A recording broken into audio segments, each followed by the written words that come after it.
human level, this Allah has given them such great intelligence. But see how minds can get perverted, programmed, brainwashed. The basic thing, you steal my property, talk to me, now you want to settle with Mr. Muhammad. I said, look, what right has he to settle my affairs with you? Me, come to me, ask me, say, brother, forgive me, look, I spent it already, maybe one day I will try and rectify this. Talk to me, maybe I'll give in. And the Arab is, Allah has made him that. Allah says so. Is Halim, Ismail and his children. Halim means submissive, suffering, they're patient. You go and talk to him. So I'm telling the Jews, these young men, I says, what is the real difference between us? Nothing, really nothing. We are one people, wallah, and we are one people. With the Christians, we have a lot of problems. He believes in so many things. At every step now we are having a confrontation with the Christian, not with the Jew. Our only problem with the Jew is political. We are not fighting the Jew because we say he's a Jew. Kill him because he's a Jew. No. We say, look, you stole my land. Give me back my land. This is the fight. It's about land. It's not about religion, not about race. Kill the Jew because he's a race, different race. No. The Arab never thought like that. They said, look, this is my land. Give my land back to me. It's a political war. With the Christian, it's ideological, theological. So at every step we have a confrontation with the Christian, not with the Jew. Our only confrontation is land. So I says, this problem is easy of solution. Solve it easy. And you seem like a madcap. When you say, look, what? The best brains in the world can't solve it, and you say easy? I said, it's easy. I say it's very easy to solve. Allah says so. وَآمِنُوا بِمَا أَنزَلْتُ مُصَدِّقًا لِمَا مَعَكُمْ وَلَا تَكُونُوا أَوَّلَ كَافِرٍ بِهِ وَلَا تَشْتَرُوا بِآيَاتِي ثَمَنًا قَلِيلًا وَإِيَّايَ فَاتَّقُونِ. Believe in me. Believe in me. If you وَإِيَّايَ فَارْحَبُونَ, and fear me and me alone. In other words, do right. Fearing Allah means you do what Allah tells you to do. Do justice, and you have nothing to fear. Be just. So I said, look, we are one people. In our moral law, we are one. In our concept of the divinity, we are one. In our ceremonial law, we are the closest. We are one people, coming from Father Abraham, Ismail and Ishaq and his children. And we have now inherited the religion through Hazrat Ismail, through our Nabi Karim. So mentally, we are also become Semites. Though we may be in Aryans at home, my people, we are Aryans. But mentally, I'm a Semite. I'm like the Arab.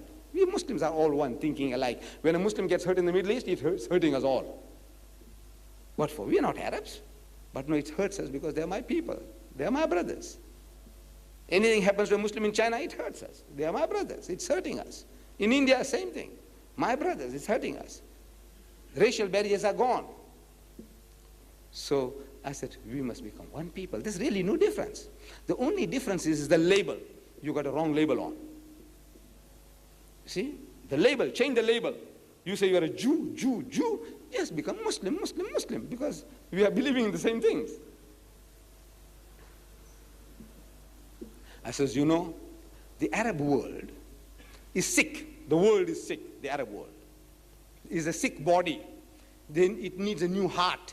And I say, you are that new heart. But we know from Chris Barnard's experience here in the Khrutzkir, that when they put a new heart into an old body, the body is fighting against the heart because it knows the way Allah Bari Ta'ala has made it, that this is the foreign thing in the body, different cellular construction. So the body starts fighting the heart. If the heart dies, the body dies, but the body doesn't know. It wants to kill the heart because this is a foreign element. There's a fight going on. So they drug the person, so the fight is less.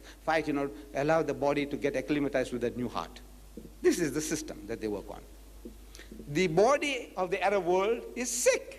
It needs a new heart, and you are that new heart. Without them there now, all these improvements that are taking place wouldn't take place at all. They're still smoking that hookah for the next 1,000 years and passing their time. It's the Jew that's waking them up. Without the Jew, we would have been sleeping still. The Arab world needs it. But the body is going to fight, rebel, because this cellular construction of the heart is different from that of the body. This is how it works. So I said, now look, your cellular construction of your heart, the heart there in the Middle East, is Jew, Jew, Jew, Jew, Jew. The body cellular construction is Muslim, Muslim, Muslim, Muslim, Muslim.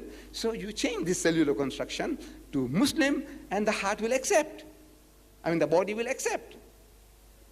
Simple as that. And there is no copyright on the label. Have you got a copyright? That I'm a Muslim, nobody else must use say he's a Muslim because he's a Chinese, he's an Eskimo, he can't say he's a Muslim. Have you got a copyright? No, so we have no copyright. You can use it. So I said, look, it's so easy as that. In other words, become Muslims.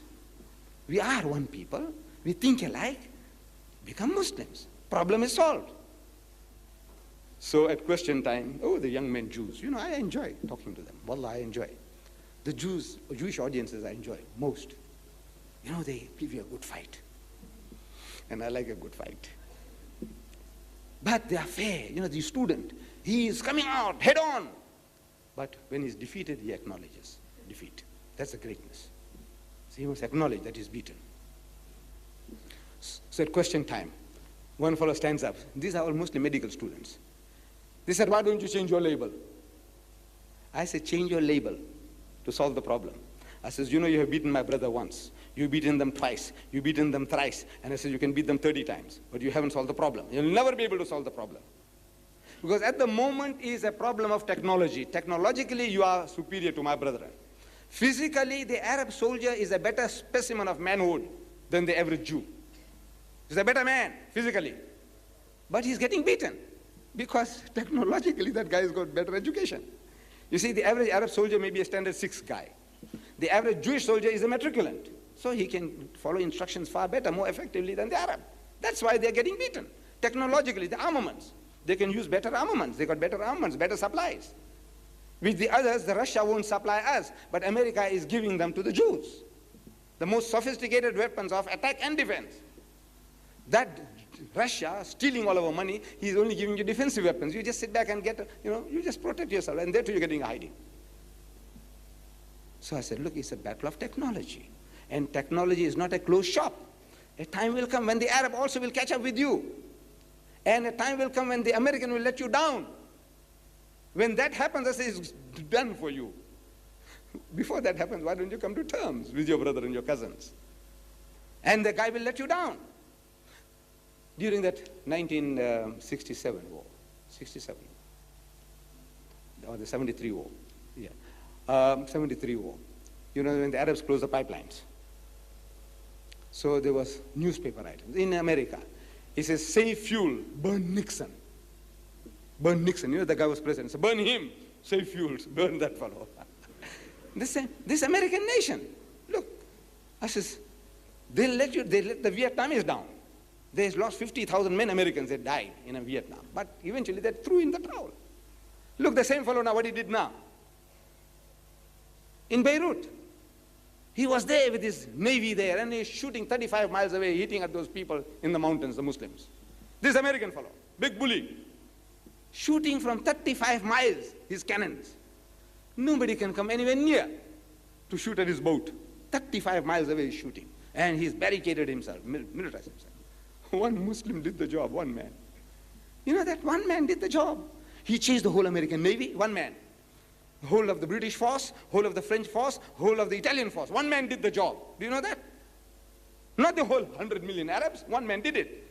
In a truck with dynamite, he went and smashed into the Americans. 260, he killed one hit. And the Americans couldn't stomach that. They can hit you, yes, but they can't get hurt. They mustn't get hurt. So the Americans started crying, saying, oh, my son, bring them back, bring them back. Shh. So the Americans went, the Navy went, his Marines went, the French went, the British went, the Italian went. Who did it? One man did it. That spirit is required. If you are prepared to pay for what you want, there is nothing on earth which you can't get.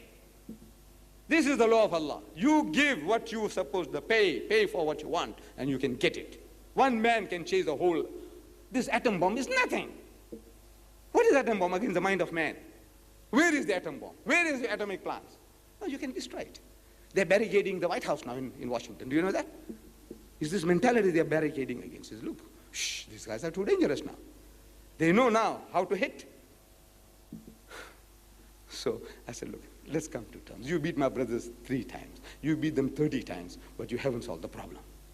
They can afford to keep on coming back 100 times. But if you lose once, I say it's done for you. Only once. You have to lose only once. And you are wiped out for good. Why wait for that? Why don't you come to terms? Shh, change your label. Change your label. So this questioner says, why don't you change your label? I said, I'm a young man. I like that, you see. He's coming for a fight. So I said, look, I don't mind. I don't mind changing my label. But I said, when I want to change my label, you're going to put hurdles in my way. You will tell me what to do. Like you did to that Afrikaner. He wanted to marry a Jewish girl, an Afrikaner. So they said, you must learn Hebrew. So he learned Hebrew. And you must learn all the laws of the Talmud and the Mishnah and the Torah. He mastered all that. Then he says in the Sunday Times, there was an article with this picture, he said, and at the age of 23, I was painfully circumcised to become a Jew. Of course, they don't have to do it to us. We are already circumcised. But now, so I said, but that guy is still a 3rd grade Jew. In your mind, he's still a 3rd grade Jew. Let's say I succeed. First thing, you don't want a black man. The white man, willy-nilly, because your daughter is running away, you want to convert him. All right. But me, you don't want really. You don't want me. But suppose I succeed in going through all the hurdles and you convert me to become a Jew. I said, what have you achieved? I said, how many are you in the world today? So somebody said, we are about 12 million then. They are about 15 million now. 12 million. I said, all right. So if we become 12 million in one, me also become a Jew. It's 12 million in one. But I said, if you change your label, we are 700 million then. We are 1,000 million now. I said, we are 700 million. I said, if we become 700 million in one, can't you see the difference? I said, you're a businessman. You as a businessman, you know that if you have a product for which you have a market of 12 million pounds of 5 Roses tea, for example. You change the label and you get 700 million people to buy. You are a bloody fool, I said, if you don't change your label. No. And there's no copyright on the label. No copyright. Put it on, man.